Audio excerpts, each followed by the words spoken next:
Hi everybody, welcome back to my channel. I got a really good response on my last Halloween. I'm gonna take my glasses off. I got a really good response on my last Halloween Horror Nights video, so I figured I would take that opportunity to talk about one of my favorite parts of the entire event, and that is the icons. But just as a warning before this video starts, I would like to say that this video does contain a lot of horror and gore and violence, both in visuals and me talking about it. So if any of that triggers you or upsets you in any way, I do highly recommend that you click off of this video. But for everyone who stays, I hope you enjoy the video. An icon for Halloween Horror Nights is defined by a small set of rules. The first rule is that they must have a notable presence in the marketing and the merchandise for the event. So they must be featured on shirts, mugs, or in marketing materials such as social media posts or billboards. 2, they appear somewhere in the event itself, whether that be in a show, a house, or a scare zone. You can't just call Beetlejuice the icon for the event and then have him not be featured anywhere in the park.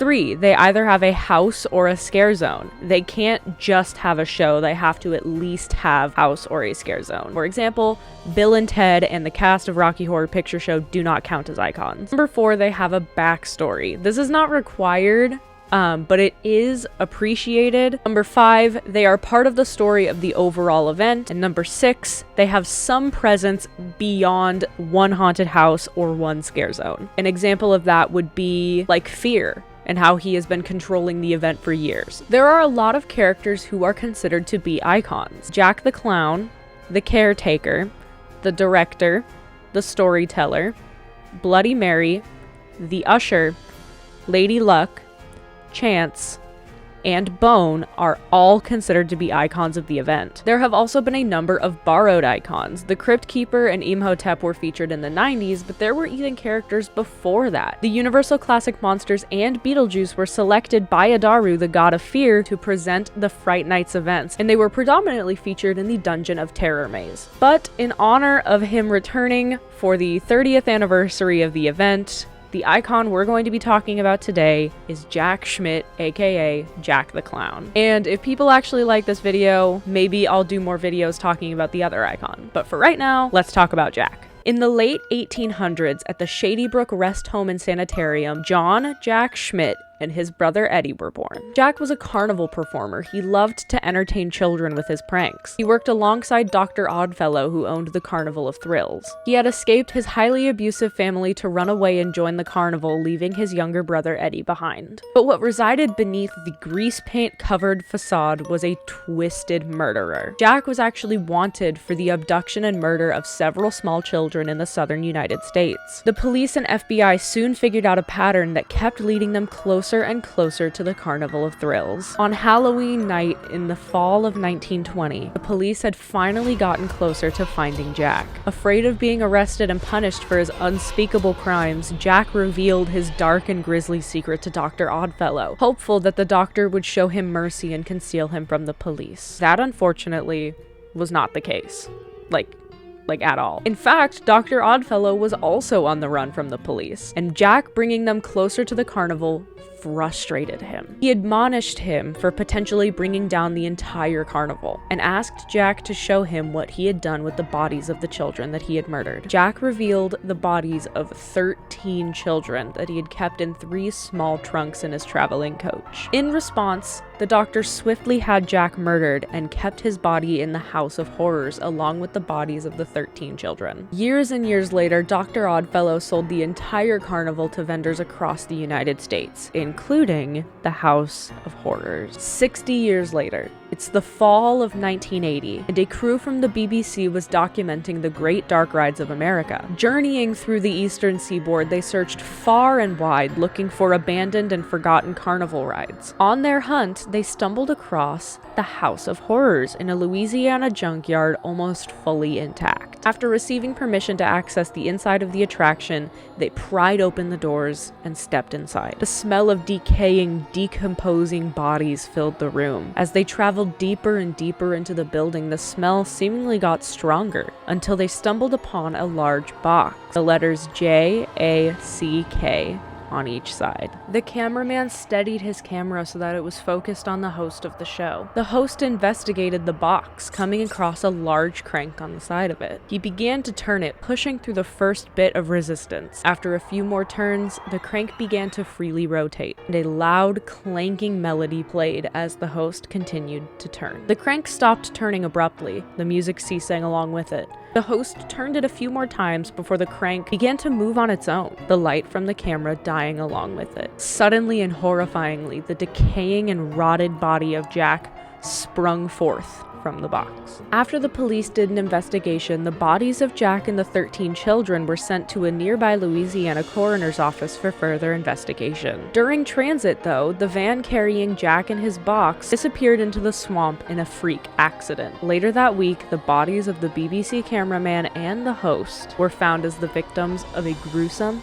an unsolved murder. Many urban legends and myths began to spread around the Louisiana area and sooner or later had spread across the entire United States. And in the year 2000, Universal Studios purchased the props used in the old House of Horrors attraction, including the box that held Jack for so many years. One Universal employee wanted to test the urban legend of Jack, and Jack was unleashed onto unsuspecting Halloween Horror Nights guests for the first but definitely not the last time. Hi, I actually left something out when I was recording this. Somewhere along the way in his history is when Fear actually picked him to be one of the heralds of Halloween Horror Nights, which the heralds are the icons. And when Jack learned that Fear had appointed him as one of his heralds, that is what led him to become so power hungry and power crazy later on. So yeah. Okay.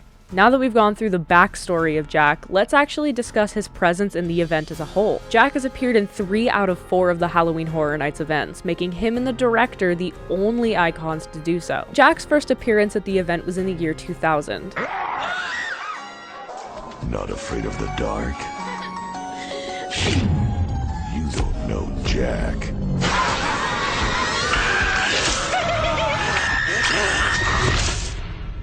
Look out for the new Halloween Horror Nights 10, only at Universal Studios.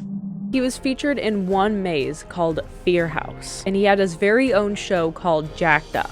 He even had his very own partner in crime, and her name was Chance. He returned as the icon for 2001 after his younger brother Eddie was deemed to be too gory for a post-9/11 event. He returned for Halloween Horror Nights 14 alongside the caretaker, the director, and Eddie in a house called Horror Nights Nightmares. He returned the next year at Halloween Horror Nights 15 as the MC for the Rat Run maze at the event. And for the event's Sweet 16, Jack, the caretaker, the director, and the storyteller all came back for the event.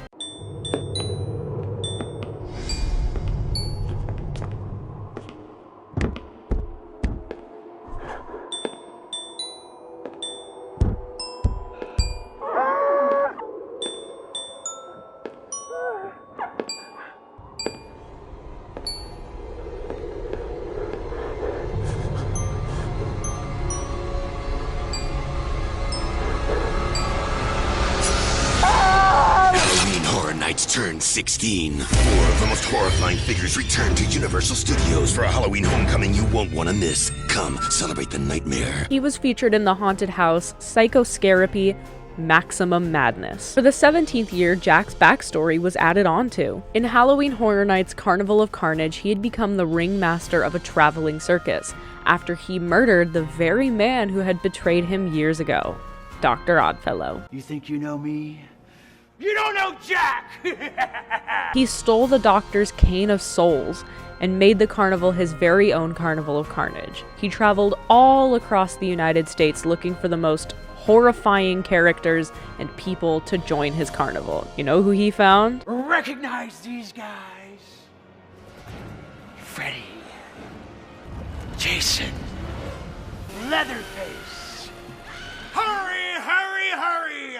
More, more, more! so I'd say he did a pretty good job. He was seen yet again during the last weekend of the 19th year, Halloween Horror Nights ripped from the silver screen. He was featured in the Scare Zone Shadows from the Past. Jack and a plethora of the other icons returned for the 20th anniversary of the event in the fear-revealed Scare Zone. The mercenary clown was not seen again in the event until 2015, but that's not to say he wasn't seen at all. In 2007, he actually made his first appearance in Hollywood, and in 2014 and 2016, he was actually featured in Singapore. In 2014, he was the owner of his very own house called Jack's 3 Dementia, plus an all-new show called Jack's Nightmare Circus. Close to the end of Halloween Horror Nights 2014, a couple of media outlets would actually receive a package from Universal in the mail. The package contained a USB flash drive adorned with a lock of bright orange hair and a white fingerprint. Highlights from the 2014 event would play. Towards the end of the video, glitching photos and audio of Jack would appear. In early 2015, the Halloween Horror Nights Orlando Twitter would tweet something that would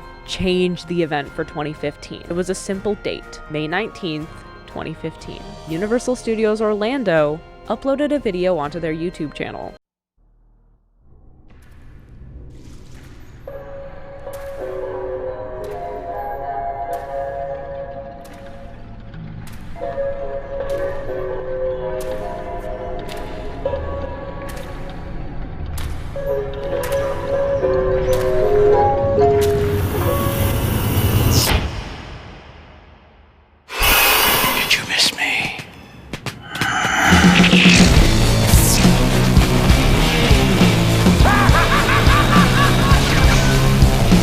Jack would return for the 25th anniversary of the event that year. He would even be the host of his very own house called Jack Presents 25 Years of Monsters and Mayhem. He would be featured in a Scare Zone dedicated to the icons and would even have his own show with Chance by his side. Jack was seemingly drunk with power and he wanted his spotlight back. He commanded a sort of cult around himself, filling his ego even further. But after the event concluded in 2015, Jack was caught by authorities and sealed back into his box. But that is not the end of Jack's story. After Universal had to cancel their 2020 Halloween Horror Nights event, on June 17th, 2021, Universal Studios and Halloween Horror Nights announced that Jack would be back.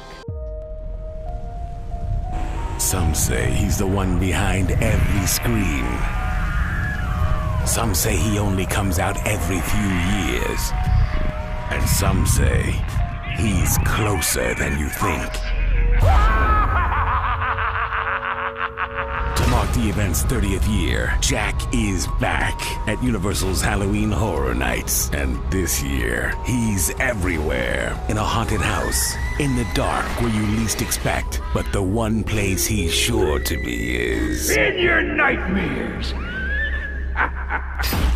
He would be returning for the event's 30th anniversary, and he would be more terrifying. Jack would be the host of his own haunted house and possibly even be featured in his own Scare Zone. But regardless, seeing Jack again is a pleasant surprise for any fan of Halloween Horror Nights. Thank you all for watching this video. I really hope you enjoyed it. Jack is one of my favorite horror characters and he is my favorite Halloween Horror Nights icon. His story is just so interesting and I don't know, I just love him a lot. He's fucking horrifying. I'm very excited to hear more about what Jack's presence will be at the event this year. Please let me know if you guys would like to see me do a deep dive into the other icons or maybe even some other horror characters. I would love to do that. Follow me on Twitter, Instagram, and TikTok. They're all at Unhinged Muppet, and I will see you guys in my next video.